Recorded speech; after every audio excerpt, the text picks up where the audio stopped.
warahmatullahi wabarakatuh. Berjumpa lagi dengan saya Husna Ansori, Master Nasional di channel Pecatur NTB. Pada kali ini kita akan membahas salah satu tema di permainan tengah, yaitu tema pion isolani.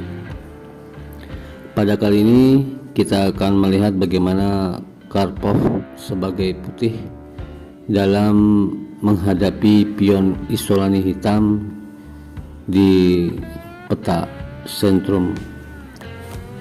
Partai ini antara Karpov melawan Spassky. Oke, kita lanjut saja sampai pada tema permainan tengah pion isolani.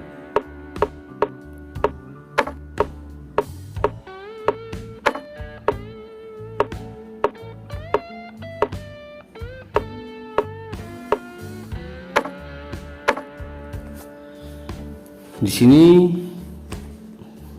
pion isolani itu adalah pion di D5, atau pion ini tidak memiliki teman di sebelahnya, agar mudah dipahami.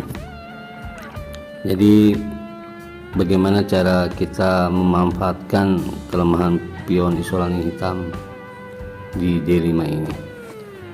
Kita akan melihat bagaimana cara Karpov kuda F3 mengunci pergerakan pion isolani ini maju karena salah satu counter dari hitam adalah tusukan D4. Jadi langkah ini sekaligus mencegah pergerakan D5 untuk melakukan counter.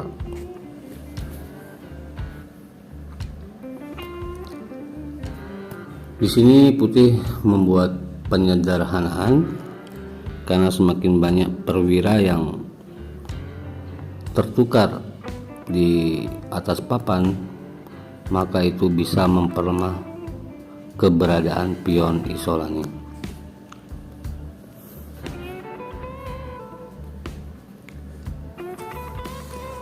Melakukan pertukaran untuk penyederhanaan.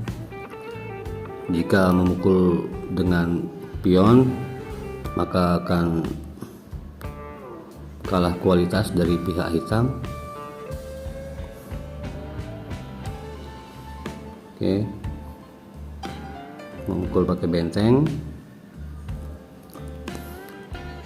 dan gajah F3 ini untuk menambah tekanan kepada pion hitam yang isolani.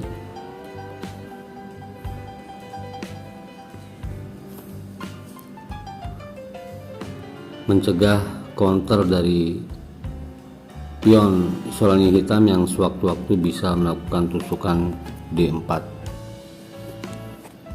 Jadi tujuannya masih sama, yaitu mengunci pergerakan pion isolani, dan tujuan gajah ke-5 ini juga bisa bercokol di peta D4.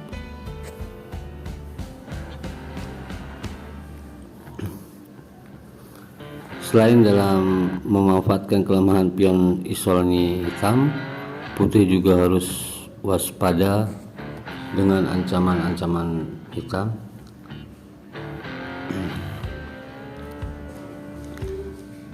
Di sini putih menteri E2 agar tidak teropen oleh benteng hitam.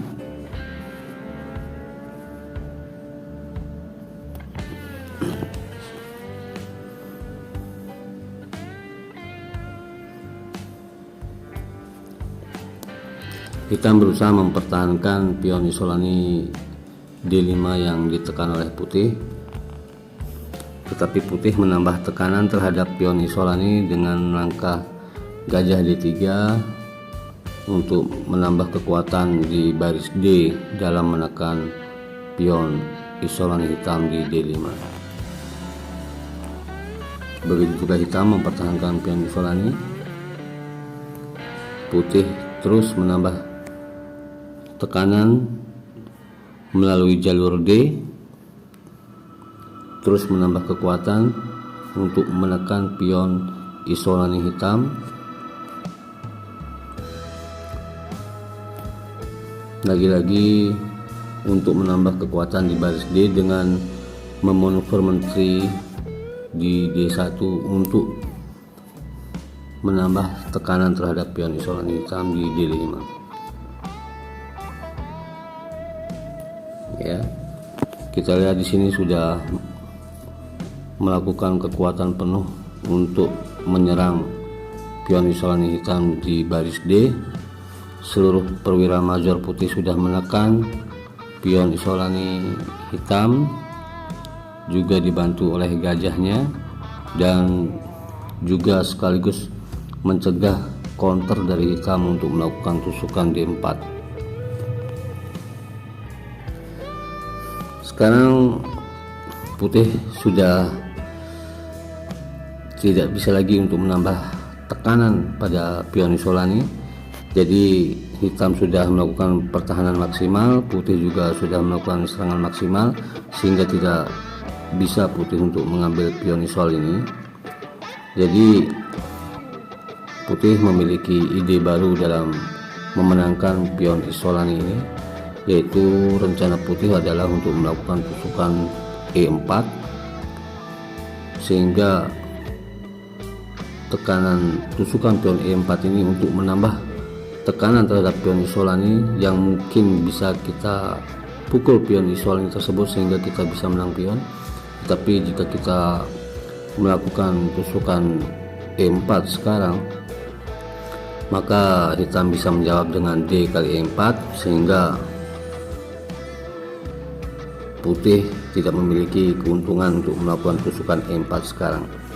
Jadi sebelum melakukan tusukan E4 sekarang, agar hitam tidak bisa melakukan D kali E4 atau menerima pertukaran D kali E4, maka putih berencana untuk mengusir gajah E6 ini yang menjaga benteng di D7, sehingga jika gajah hitam sudah tidak bisa menjaga benteng di D7, di saat putih melakukan tusukan E4 untuk memenangkan pion isolani hitam, maka hitam tidak bisa melakukan D kali E4 karena benteng di D7 ini sudah tersorot oleh perwira major putih di baris D. Lalu bagaimana cara untuk melakukan rencana tersebut? Maka kita akan berencana untuk melakukan tusukan F5. Langkah selanjutnya adalah strategi untuk mengusir gajah terang hitam yang di E6 yang menjaga benteng di D7, kemudian didobrak dengan tusukan E4.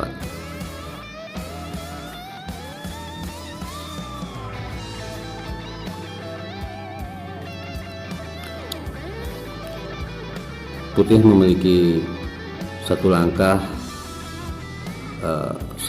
mengintip untuk melakukan tusukan E4, sehingga hitam tidak melakukan D kali E4 karena mengingat menterinya open, sehingga hitam menjaga menterinya.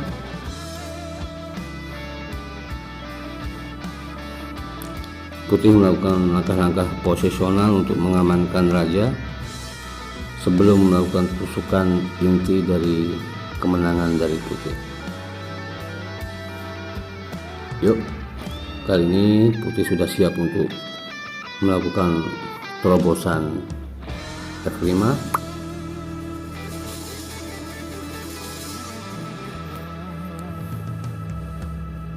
Ya, jika sekarang putih melakukan tusukan E4 tidak berguna karena benteng hitam belum bisa kita kunci, maka putih melakukan kuncian terlebih dahulu. Ya, tusukan G4 ini untuk mendukung tusukan F5.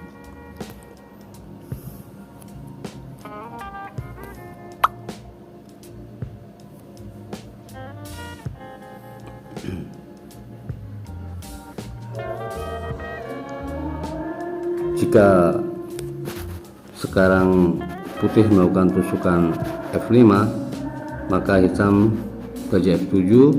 Kemudian jika melakukan tusukan E4, hitam memiliki tempo gajah D6 skat, sehingga setelah raja H1 hitam raja G7, dan jika putih memenangkan pion Isolani tetapi hitam memiliki counter benteng E7 yang kemudian akan menyusun bentengnya di jalur E, sehingga walau putih menang pion tetapi hitam masih memiliki counter-counter yang harus diwaspadai oleh putih, sehingga di saat seperti ini, posisi seperti ini, putih memilih langkah posisional terlebih dahulu.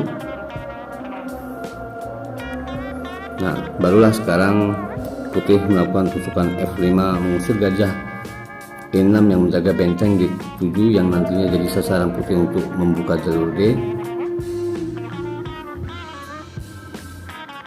Ya, memaksa menang pion setelah mengunci jalur D. Kini hitam tidak bisa memiliki tempo seperti tadi saat raja putih masih di H2, dan juga sekarang hitam tidak bisa melakukan pukulan D kali 4 karena mengingat benteng D7 nya sudah tersorot oleh perwira major putih, sehingga di sini putih sudah menang pion. Jadi putih sudah menang pion dan hitam tidak memiliki counter apapun seperti menguasai jalur E dan counter-counter lain yang berarti. Dan sekarang putih sudah unggul pion tanpa ada kompensasi counter dari hitam. Selanjutnya adalah teknik menyelesaikan. Kita menguasai jalur E,